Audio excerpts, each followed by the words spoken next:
नमस्कार। आज हम बात करेंगे पृथ्वी के उन दो सबसे जरूरी हिस्सों की, हमारे विशाल महासागर और बड़े बड़े महाद्वीप। अब देखिए, ये सिर्फ जमीन और पानी के टुकड़े नहीं हैं, ये तो हमारे ग्रह की, हमारी धरती की जीवन रेखाएं हैं। तो चलिए समझते हैं कि ये हमारी दुनिया को आकार कैसे देते हैं। सोचिए, जब अंतरिक्ष यात्रियों ने पहली बार स्पेस से हमारी पृथ्वी को देखा तो उनके मुंह से निकला एक नीला संगमरमर। और ये तस्वीर, जिसे हम अक्सर ब्लू प्लैनेट भी कहते हैं, हमें बार बार याद दिलाती है कि हमारी ये दुनिया कितनी अनोखी और कितनी खूबसूरत है। पर एक सवाल मन में आता है ना, कि आखिर ये ग्रह नीला ही क्यों दिखता है, कोई और रंग क्यों नहीं? इसका जवाब हमारी धरती की सबसे बड़ी खासियत में ही छिपा है। और जवाब है ये नंबर 3/4। जी हाँ, हमारी पृथ्वी की सतह का 3/4 हिस्सा पानी से ढका हुआ है, और यही पानी इसे वो खूबसूरत नीला रंग देता है। तो मतलब पानी और जमीन का यही जो बैलेंस है, यही हमारे ग्रह को इसका खास नीला रंग देता है। चलिए इसको थोड़ा और करीब से देखते हैं। हमारी पृथ्वी की सतह मोटे तौर पर दो हिस्सों में बटी हुई है। एक तरफ है पानी, जो करीब करीब 3/4 हिस्सा है, और यही वजह है कि अंतरिक्ष से देखने पर धरती नीली दिखती है। और जो बाकी का 1/4 हिस्सा बचा, वो है जमीन, जो हमें भूरे रंग की दिखाई देती है। बस यही सिंपल सा डिवीजन हमारे ग्रह की पहचान है।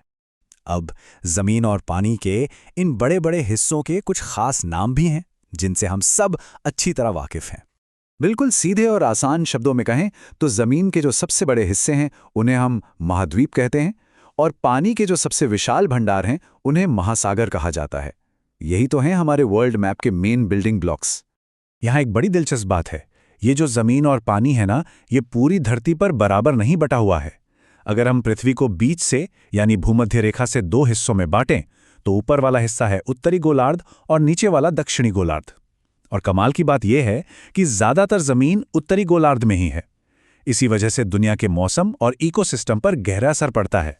तो हमारी दुनिया बटी है 7 महाद्वीपों में: Asia, Africa, north America, south America, Antarctica, Europe और ऑस्ट्रेलिया।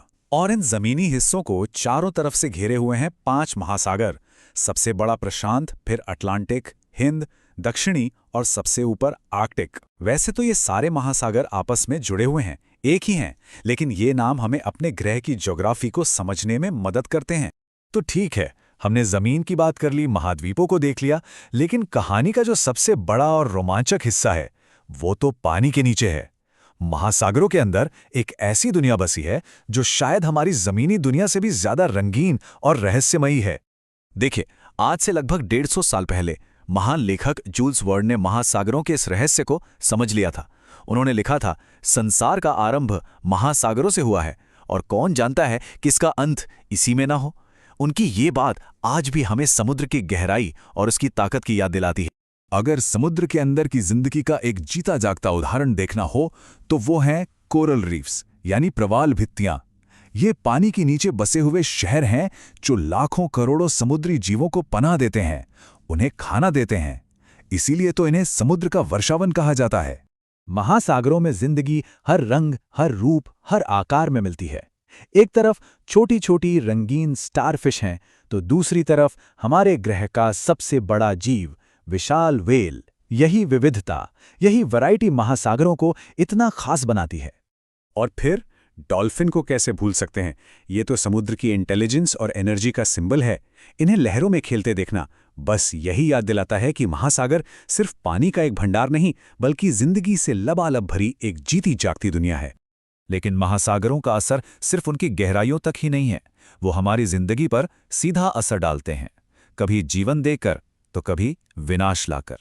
देखिए, महासागर हमारे ग्रह के इंजन की तरह हैं। यही मॉनसून की बारिश लाते हैं, जिससे हमारी खेती चलती है। समुद्र के अंदर जो पौधे हैं वो दुनिया की आधी से ज्यादा ऑक्सीजन पैदा करते हैं, और तो और ये पूरी पृथ्वी के क्लाइमेट को भी कंट्रोल करते हैं। सीधे शब्दों में कहें तो इन्हीं की वजह से जीवन मुमकिन है। पर इस जीवन देने वाली शक्ति का एक दूसरा डरावना पहलू भी है।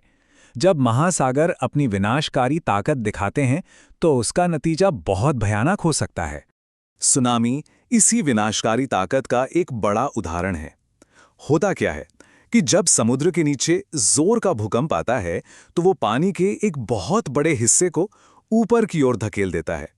अब गहरे समुद्र में तो ये लहर पता नहीं चलती, लेकिन जैसे जैसे ये किनारे के पास आती है, इसकी ऊंचाई अचानक से बढ़ जाती है और ये पानी की एक विशाल दीवार बन जाती है जो अपने रास्ते में आने वाली हर चीज को तबाह कर सकती है।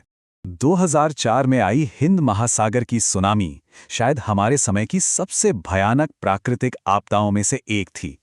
इंडोनेशिया के पास समुद्र के नीचे एक जबरदस्त भूकंप आया और उसने ऐसी लहरें पैदा की जिन्होंने भारत समेत 13 देशों के तटीय इलाकों में भारी तबाही मचाई। सिर्फ एक घटना में 2 लाख से भी ज्यादा लोगों की जानें चली गईं। ये आंकड़ा हमें महासागर की बेहिसाब ताकत और उसके सामने हमारी लाचारी की एक दर्दनाक याद दिलाता है। तो जीवन देने और जीवन लेने की इस दोहरी ताकत के साथ सवाल ये उठता है कि आखिर ये महासागर हमारे लिए इतने जरूरी क्यों हैं? हमारे संस्कृति में समुद्र के लिए एक गहरा सम्मान हमेशा से रहा है। भारतीय नौसेना का जो आदर्श वाक्य है शम्नो वरुणः, वो जल के देवता वरुण से कृपा बनाए रखने की प्रार्थना है। ये दिखाता है कि हम सदियों से समुद्र की ताकत और उसके महत्व को समझते आए हैं। तो सबसे जरूरी बात यह है कि महासागर सिर्फ पानी का भंडार नहीं है, ये हमारे ग्रह की, हमारी पृथ्वी की लाइफलाइन है। यहीं बारिश लाते हैं, मौसम तय करते हैं और यहाँ तक कि जिस हवा में हम सांस लेते हैं उसका एक बड़ा हिस्सा भी इन्हीं से आता है। इनके बिना धरती पर जीवन की कल्पना भी नहीं की जा सकती। और यहीं पर आकर ये पूरी बातचीत हमें एक बहुत बड़े सवाल के सामने खड़ा कर देती है। ये महासागर हमें जीवन देते हैं, पर क्या हम इनके जीवन की रक्षा कर रहे हैं? सोचिएगा जरूर।